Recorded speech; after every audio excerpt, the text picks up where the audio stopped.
오늘 제목이 좀 특이하죠. 근사한 사람으로 살고 싶다면 꼭 해야 할 두 가지. 저는 좀 근사해 보이십니까? 네.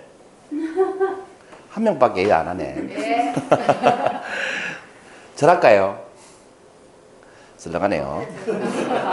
엎드려 절받기를 얘기한 건데. 네, 어쨌든 오늘 근사한 사람으로 살고 싶다면 꼭 해야 될 두 가지.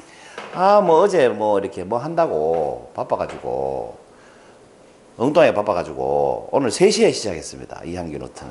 보통 전날 컨셉을 다 잡아놓는데, 향기 노트 만든다고 시급했습니다.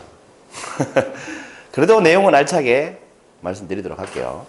이 근사한 사람이라고 얘기했는데, 여러분 생각에, 나는 내가 생각할 때, 참 근사한 사람이야 라는 생각이 드시는 분 손 들어보세요. 예상대로 세 분이 드시네요. 난 세 분이 손 들 줄 알았어요. 그럼 난 안 근사한 사람이다 라고 생각하시면 손 들어보세요. 그렇죠. 잘 모르겠죠. 그런데 우리 상홍 쌤은 손 안 드셨잖아요. 그죠? 김 실장님 손 안 들으시죠? 우리 김 실장이 근사한 사람이다 라고 생각하시면 손 들어보세요. 웃기죠. 나는 내가 생각할 때 근사한 사람이라고 생각 안 하는데 다른 사람은 내가 다 근사한 사람이다라고 얘기해주고 있잖아요. 그죠? 그렇죠? 그러니까 남들은 나를 근사하게 보는데 나는 근사하게 나를 보지 않는 거예요.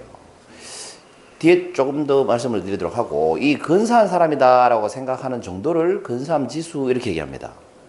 어떤 정신과 의사가 이렇게 얘기를 하던데, 근사함 지수. 사람마다 자기 근사함 지수가 다 다르겠죠. 그 근사함 지수는 네모 나누기 네모예요. 뭘까요?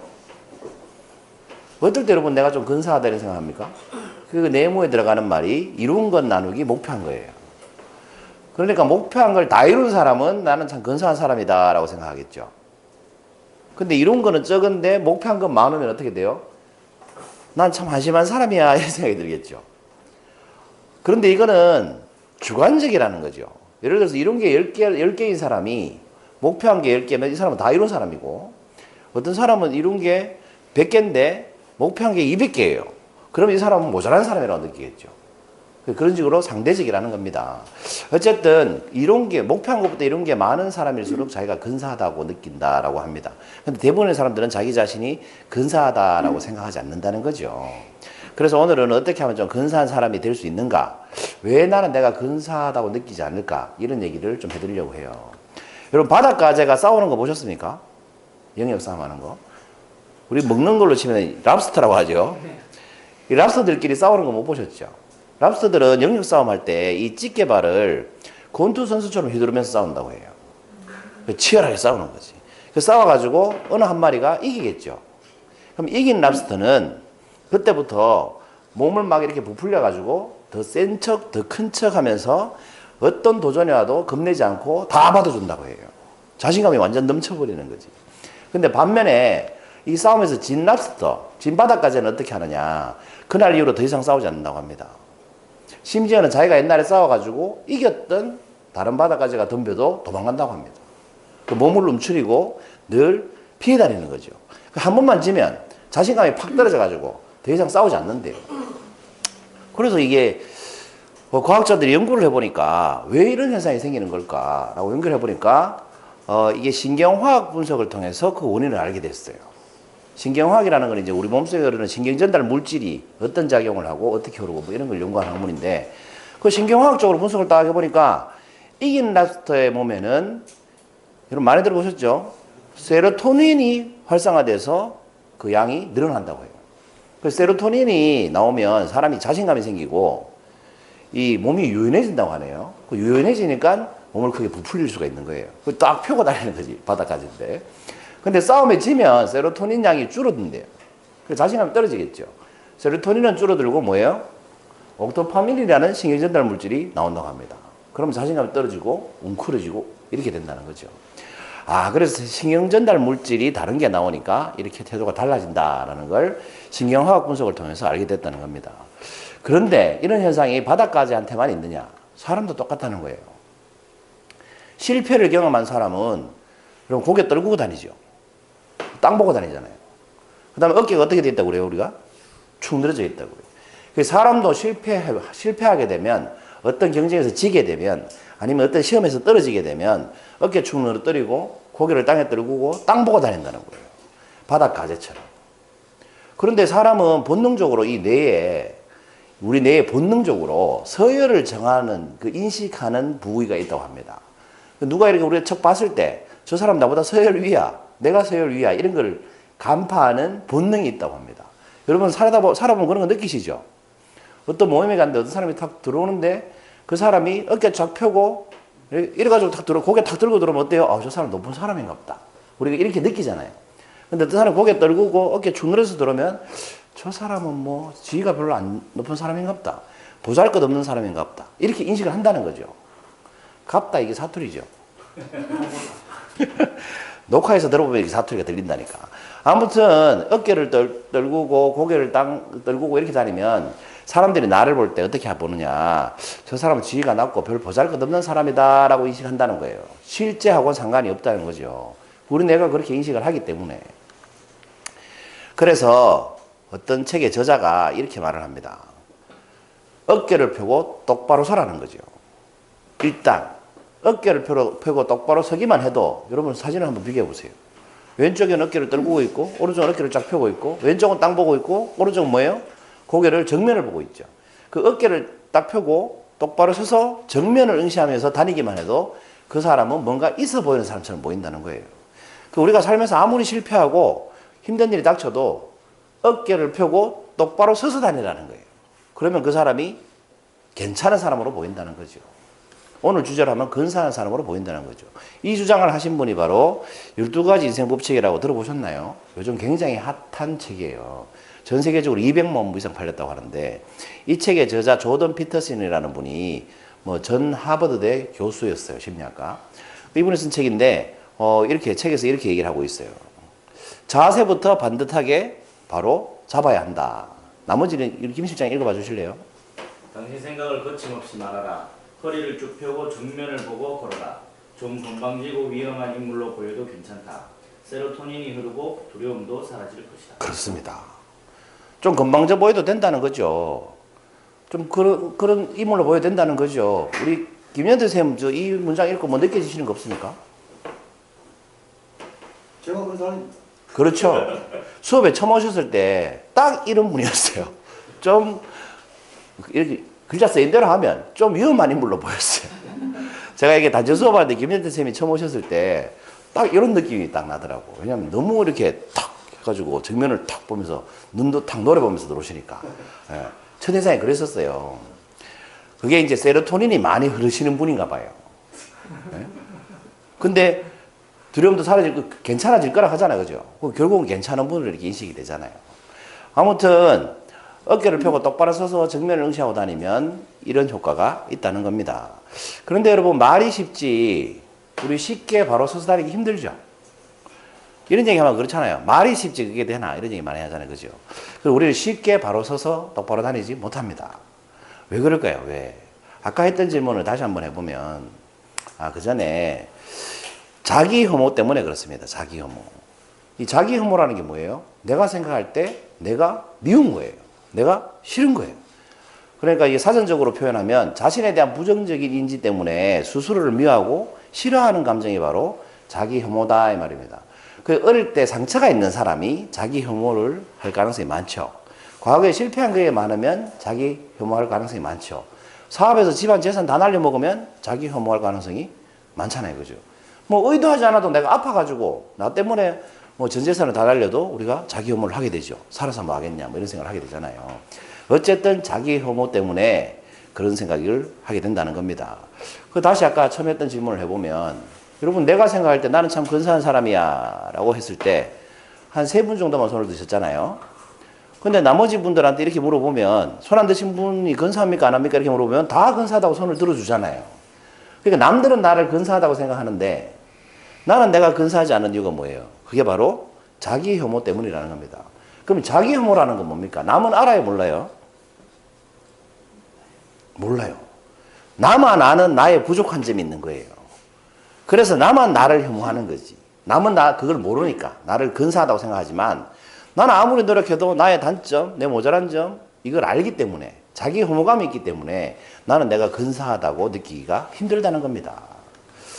그래서 근사함 지수는 다른 말로 하면 뭡니까? 바로 자존감 지수다 이 말입니다. 그 근사하다고 느끼는 정도가 큰 사람일수록 자존감이 높은 사람이다 이렇게 생각하시면 됩니다. 굉장히 자존감이 높으신 분, 네, 세 분이 가장 자존감이 높으시네요. 자존감 높은 분하고 사시면 어때요? 버거워요. 그렇죠. 예, 완전 동감해요. 이 어쨌든 근사함 지수가 높으면 자존감 지수가 높다. 이 굉장히 근사함 지수가 낮은 삶을 살았던 사람이 있습니다. 자존감도 낮았던 사람이 있어요. 태어날 때부터 또 딸이야 하고 엄마가 통곡을 했다죠.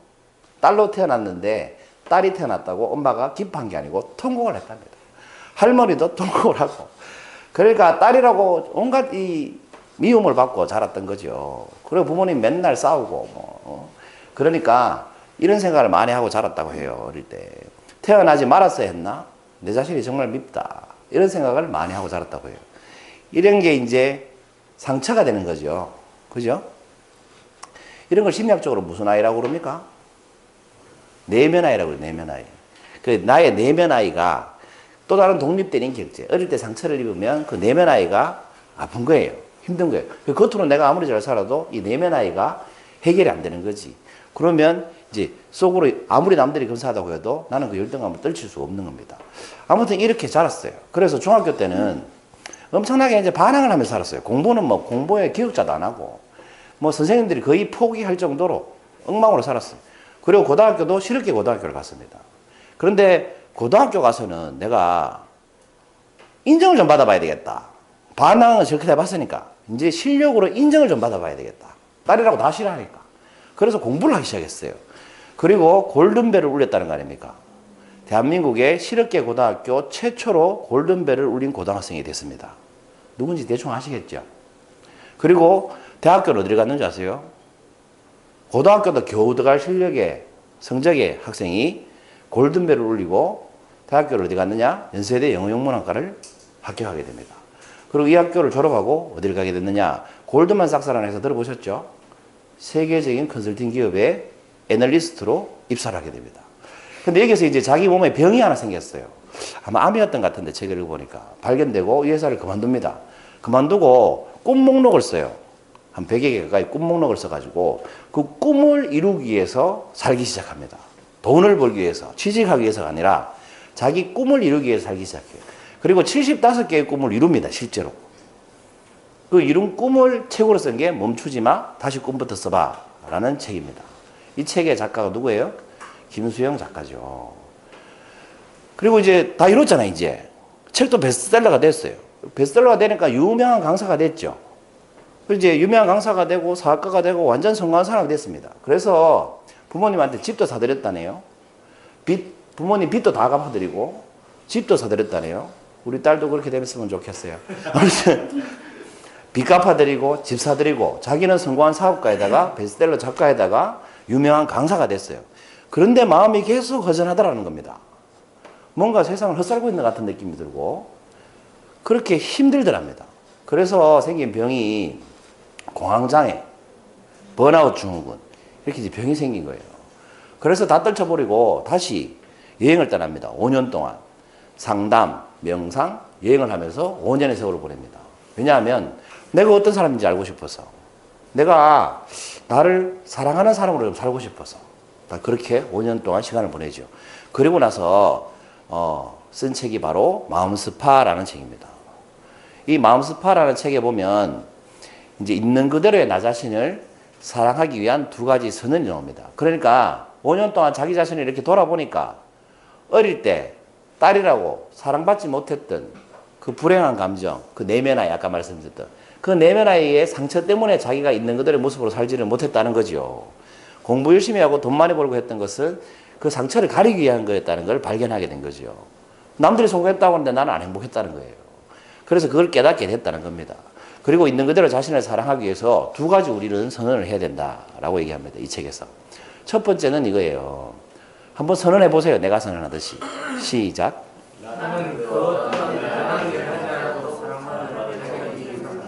그렇죠. 이걸 다른 말로 더 짧게 하면 존재만으로도 사랑받을 수 있다 이 말이죠. 두 번째 선언은 이겁니다. 시작. 내가 결정하는 것이지 타인이 결정하는 것이 아니다. 그렇습니다. 내가 어떻게 존재할지는 내가 결정하는 거지 타인이 결정하는 문제가 아니라는 거예요. 여러분 다른 말로 하면 내가 근사한지 안 근사한지를 누가 결정하는 문제예요? 내가 결정하는 문제라는 겁니다. 그래서 이 5년 동안 시간을 보내면서 저자는 자기가 있는 그대로의 모습을 사는 방법을 알게 됐고 그걸 마음섭파라는 책으로 내게 된 겁니다. 그리고 그 책에 보면 마음 감옥이라는 말이 나오는데 우리는 각자 자기 마음속에 감옥을 가지고 있다는 거죠. 사람은 누구나. 그 마음 감옥이 뭐냐 이런 생각 때문에 생긴다는 겁니다. 사는 게 내 마음대로 안 돼 라는 생각을 하는 순간 나는 마음에 있는 감옥에 갇히게 된다는 거예요. 예를 들면 취직하고 싶은데 잘 안 돼. 그 마음이 힘들죠. 사람이 감옥에 갇히면 행복해요, 불행해요? 불행하잖아요, 그죠? 내가 나를 불행하게 하는 이유가 바로 이 마음 감옥 때문이라는 거예요. 취직하고 싶은데 잘 안 돼. 내가 누구를 좋아하는데 그 사람은 날 안 좋아해줘. 상사한테 인정받고 싶은데 날 인정을 안 해줘. 우리는 이런 생각을 한다는 거죠. 그걸 한마디로 얘기하면 뭐예요? 사는 게 내 마음대로 안 돼 아니에요. 사는 게 내 마음대로 안 되니까 마음이 감옥인 거예요. 이해되시죠? 그런데 이건 진실일까요? 착각일까요? 이건 착각이라는 겁니다. 여러분 사는 게 내 마음대로 안 되는 게 정상입니까? 내 마음대로 되는 게 정상입니까? 그렇죠. 내 마음대로 안 되는 게 정상이다라고 생각하면 우리가 마음 감옥에 갇히지 않는데 내 마음대로 안 되는 게 비정상이라고 착각하기 때문에 우리가 마음의 감옥에서 갇혀 살게 되는 겁니다. 이러한 착각 때문에 우리가 마음을 힘들게 하는데 그래서 이 김수영 작가는 행복에 대해서 이렇게 얘기를 하죠. 행복의 반대는 불행이 아니라 뭐겠습니까? 다행이다 이렇게 얘기합니다. 왜? 내 마음 세우는 게 내 마음대로 안 돼라고 생각하면 마음 감옥에 갇힌다고 그랬죠. 그러면 반대로 생각하면 어떻게 돼요? 관점을 한번 더 바꿔보면 사는 게 내 마음대로 안 되는 게 정상이죠. 착각이니까. 그러면 정상이면 우리가 어떤 말을 하기가 쉬워요? 취직이 잘 안 되는데 나는 취직이 돼서 다행이네. 그렇죠? 돈을 5만 원 잃어버렸으면 아이고 50만 원 안 잃어버려서 다행이네. 누가 날 안 좋아해주면 미워하지 않아서 다행이네. 이렇게 생각할 수 있다는 거예요. 왜? 마음대로 안 되는 세상에서 내가 누리고 있는 것들 있잖아요. 그건 다행스러운 일 아니냐 이 말이에요. 여러분 지금 이 자리에 앉아 계신 건 참 다행이지 않습니까? 뭐 10분 늦게 오시는 분은 아이고 20분 안 늦어서 다행인 거죠. 우리가 늘 그렇게 생각할 수 있다는 거예요. 그럼 어떻게 돼요? 마음 감옥에서 벗어날 수 있다는 거예요. 여러분 마음 감옥에서 벗어나면 내가 보는 내 관점이 어떻게 되겠어요? 나를 보는 관점이. 내 근사함 정도가 어떻게 되겠어요? 올라가겠죠. 자존감이 등달아 올라가겠죠. 그래서 행복의 반대는 불행이 아니라 다행이다. 다행이야 하는 순간 우리 김 실장님이 맨날 주장하는 어떤 마음이 생깁니까? 감사하는 마음이 생겨요. 그러니까 이게 다 이어지는 거예요, 사실은. 행복, 감사, 다행 다 이어지는 거예요. 그죠? 다행이다 생각하고 살면 참 감사한 일인 것 같습니다. 자, 이제 원주제로 돌아와서 근사한 사람으로 살고 싶다면 해야 할 두 가지. 뭐겠습니까? 답은 제가 다 알려드렸습니다. 네 글자에서 벗어나서 마음에서 벗어나? 아니에요. 네 글자에서 벗어나서 두 글자 쓰는 삶의 감사하기입니다. 네 글자가 자기 혐오입니다. 자기 혐오에서 벗어나서 다행스러운 삶에 감사하면서 하는 겁니다. 그러면 내가 참 언제 봐도 근사한 사람이 될 수 있지 않을까 그런 생각이 들었습니다. 오늘 향기노트 231회를 무사히 마칠 수 있어서 참 다행입니다. 참석해주신 여러분 감사합니다. 마치겠습니다.